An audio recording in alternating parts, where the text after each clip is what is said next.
بسم اللہ الرحمن الرحیم. خاتون حضرات، میں ہوں اختر عباس اور آپ سب کو میرا سلام پہنچے.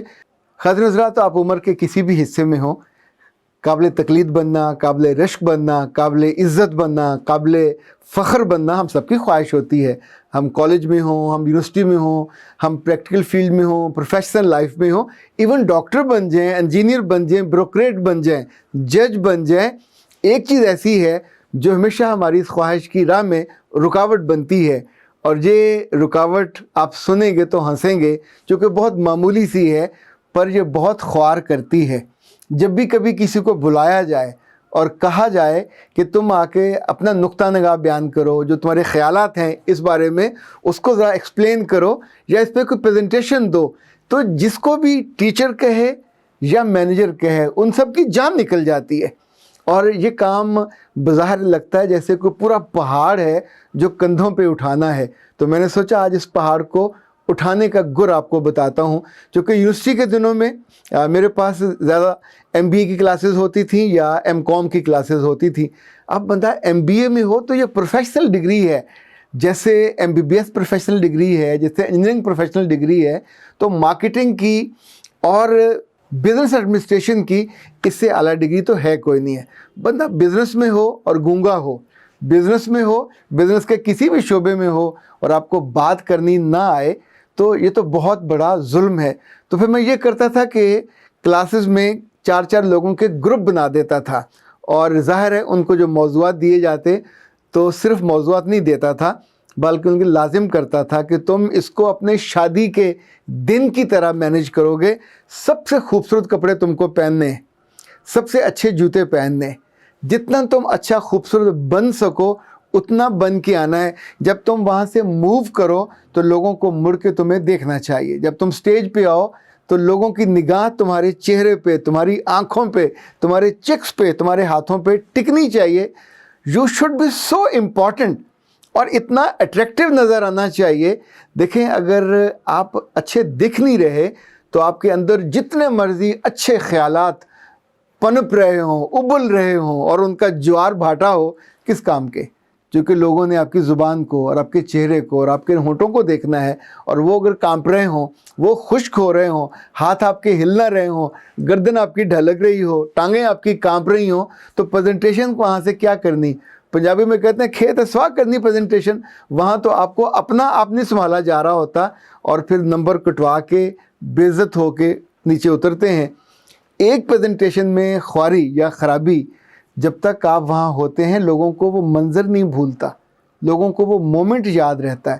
سو یاد رکھیے گا، کسی بھی موضوع پہ پریزنٹیشن سے پہلے آپ کو، جب تک آپ ذہنی طور پہ اس لیے تیار نہیں ہو جاتے. مجھے یاد ہے بہت برس پہلے جب میں پنجاب یونیورسٹی میں پبلک ایڈمنسٹریشن میں ماسٹر کر رہا تھا، تو ہمارے ڈاکٹر ظفر جدون صاحب نے مجھے ایک موضوع دیا، اور یہ تھا رشیا کے بارے میں کہ رشیا کا جو نظام حکومت ہے وہ کیسا ہے. اچھا، چونکہ میں کمیونزم کے بارے میں اور سوشلزم کے بارے میں پہلے بہت سی کتابیں پڑھتا رہا تھا. اس زمانے میں ایک جیسے چین با تصویر ایک میگزین آتا تھا، تو اسی طور پہ ایک رشیا کے بارے میں سپوتنک میگزین آتا تھا، وہ بھی بہت ریگولر پڑھتا تھا. تو ان کے سسٹم کے بارے میں مجھے بہت ساری باتیں عام لڑکوں سے زیادہ پڑھی ہوئی تھیں. تو چونکہ یہ میری پہلی پریزنٹیشن تھی یونیورسٹی میں اور تھی بھی انگریزی میں، تو اب سوچئے کہ یا تو اس روز میں اپنے قدموں سے نکل جاتا اور پھر ساری عمر ڈپریشن میں رہتا. دوسرا، میں نے جہاں میں رہتا تھا رات کو میں نے تھوڑا اس کو چیزوں کو الائن کیا، اس کی نوٹنگ کی. نوٹس نہیں بنائے بلکہ ایک کاغذ پہ صرف پوائنٹس لکھے، اور 10 یا 15 منٹ کا ٹائم تھا.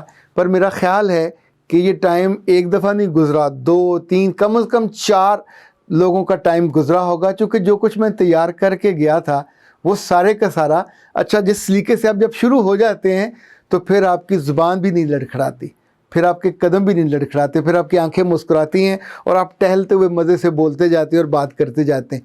چونکہ اس سے پہلے تقریریں تو میں کر لیتا تھا، کالج میں الیکشن بھی لڑا تھا، تو ایک پورا پولیٹیکل پس منظر تو تھا.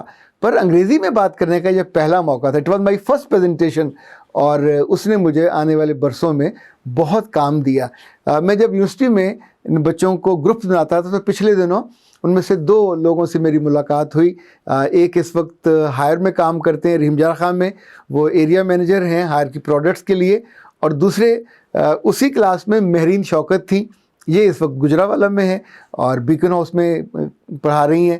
اس سے پہلے انہوں نے لمز میں کام کیا. یہ 4 لوگوں کا، بلال تھا اس میں ان کا دوست، وہ بھی اس وقت کہیں کنسلٹنٹ ہے، اور خاص طور پہ جان بچانے والے جو آلات ہیں اور سیفٹی کے، میرا خیال اس کی کوئی کمپنی ہے. جو چوتھا تھا وہ بھی کہیں ٹریننگ میں ہے.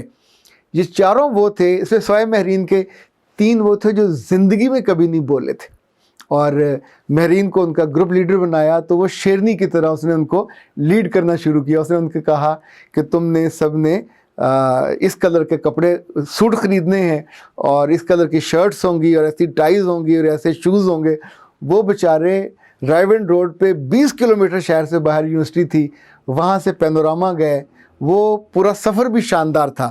وہ کبھی آپ کو اس کی میں کہانی سناؤں گا. پھر وہاں جا کے پینوراما سے انہوں نے کپڑے خریدے، اور اگلے روز یقین مانیے پوری کلاس میں نہیں، پوری یونیورسٹی میں وہ 4 سب سے خوبصورت لگ رہے تھے. جس طور پہ انہوں نے اپنے آپ کو کیری کیا تھا. عقل مندی انہوں نے یہ کی کہ ان میں سے 2 کو انگریزی بالکل نہیں آتی تھی، مہرین کو آتی تھی، اور تبریز کا بھی کوئی پس منظر انگریزی والا نہیں تھا، لیکن اس کے اندر اعتماد بھی تھا، مخلص بہت تھا، بہت سنسیئر تھا، ڈیڈیکیٹڈ تھا. سو انہوں نے عقل مندی یہ کی کہ موضوعات کو آپس میں بانٹ لیا.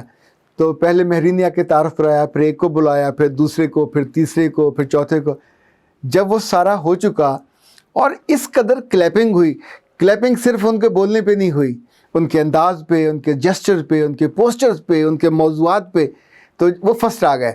اور یہ سب کا یونینیمس ڈیسیجن تھا کہ یہ گروپ سب سے بہترین ہے. جب وہ فرسٹ آ چکے اور ہم سب کلیپ کر چکے تو پھر میں نے کلاس سے پوچھا کہ کیا تم نے نوٹ کیا انہوں نے چالاکی کیا کی؟ تو کسی نے اس طرح غور ہی نہیں کیا تھا. تو میں نے ان سے کہا کہ یہ چند جملے بولنے کے بعد جو ہی ان کی زبان تھڑکنے لگتی یا جہاں آپ کی وکیبلری ختم ہو جاتی، تو ان کی جو انچارج تھی وہ اتنی دانشمند تھی، وہ فوری طور پہ اگلے بندے کو آسان کر دیتی اور وہ آگے شروع ہوتا. تب تک جو پچھلا تھا وہ اپنے سانس درست کر لیتا، اور جتنی اس کو انگریزی آتی تھی وہ استعمال کر چکا ہوتا تھا، تو اب اگلی انگریزی کے لیے اس کا سانس پھولنا تھا. یہ جو سمجھداری کے ساتھ آپ چیزوں کو، میٹر آپ کو بہت اچھا، بہت اعلیٰ، بہت کریٹیو نہ بھی ہو، وہ ہونا چاہیے جس پہ آپ کی انڈرسٹینڈنگ ہو. سب سے پہلے یاد رکھیے گا، کبھی بھی کوئی پریزنٹیشن دینی ہو اسکول میں، کالج میں، یونیورسٹی میں یا کسی اپنے ادارے میں، آپ کو ذہنی طور پہ تیار ہونا، الرٹ ہونا، نمبر 1. نمبر 2، آپ کو اپنے کپڑوں کی پریزنٹیشن بہت اچھی کرنی چاہیے. نمبر 3، جب آپ موو کر رہے ہوں، جا رہے ہوں، تو آپ کو پورا یقین ہونا چاہیے I'm the best، میں آج بالکل ٹھیک پرفارم کروں گا. نمبر 4، جو میٹر آپ نے تیار کیا ہو، اس کی آپ نے بنائی ہوں گی، پی پی ٹی بنائی ہوں گی، سلائڈز بنائی ہوں گی، جو بھی آپ نے بنایا ہوا ہے اس کو نہیں دیکھنا. کسی دوست کو کہیے وہ پیچھے چلائے، آپ صرف لوگوں کو دیکھیں گے. 10 سلائڈ میں سے ایک بولیے، اور وہ بولیے جو آپ کو آتا ہو، جس بات پہ آپ کی کمانڈ ہو. وہ مواد جب آپ بولیں گے تو اس کو ایکسپلین کرتے، ایکسپریس کرتے، باقی جو 9 سلائڈ ہیں وہ بھی گزر جائیں گی. پتہ ہی نہیں چلے گا کسی کو کہ آپ نے مڑ کے بھی نہیں دیکھا. پر آپ کا وہ جو آنکھوں میں آنکھیں ڈال کے، اچھا یہ کام کبھی نہ کیجیے گا کہ ڈر کے سامنے والے کو دیکھتے رہیں، یا آسمان کو دیکھنے لگ جائیں، یا زمین کو دیکھنے لگ جائیں، تو یہ فوراً پکڑے جائیں گے. بہت بڑی بڑی علمی باتیں کرنا لازمی نہیں ہوتا، پر جو آپ کو کہنا ہے وہ آسان، وہ عام فہم ہو، اور وہ ہو جس پہ آپ نے اپنے لفظ، اپنا اعتماد، اپنا اعتبار اور اپنا یقین ہو کہ جو میں کہہ رہا ہوں یا کہہ رہی ہوں یہ جھوٹ نہیں ہے، اور میں ٹرخا بھی نہیں رہی، بلکہ یہی موضوع ہے. اس کی جو میری انڈرسٹینڈنگ ہے وہ یہ ہے. انفیکٹ دیٹس اے سکسیس، جب آپ اپنی انڈرسٹینڈنگ کو ایک بہترین انداز میں بیان کرتے ہیں. بڑے بڑے افسروں سے یہ نہیں ہوتا، بڑے بڑے مارکیٹنگ کے لوگ یہ نہیں کر پاتے، کیونکہ جب آپ وہ بننے کی کوشش کرتے ہیں اور وہ بولنے کی کوشش کرتے ہیں جو آپ کو آتا نہیں ہے، تو ظاہر ہے پھر بندہ بھولتا ہے، پھر تھڑکتا ہے، پھر گرتا ہے، اور سارا امیج اور امپریشن خراب کر بیٹھتا ہے. صرف ایک کام جو آپ کو کرنا ہے، یہ آپ کا امیج بھی بہتر کر دے گا، یہ آپ کی رسپیکٹ بہتر کر دے گا، یہ آپ کو قابل توجہ بنا دے گا. اور وہ ہے کہ جب بھی پریزنٹیشن دینی ہو،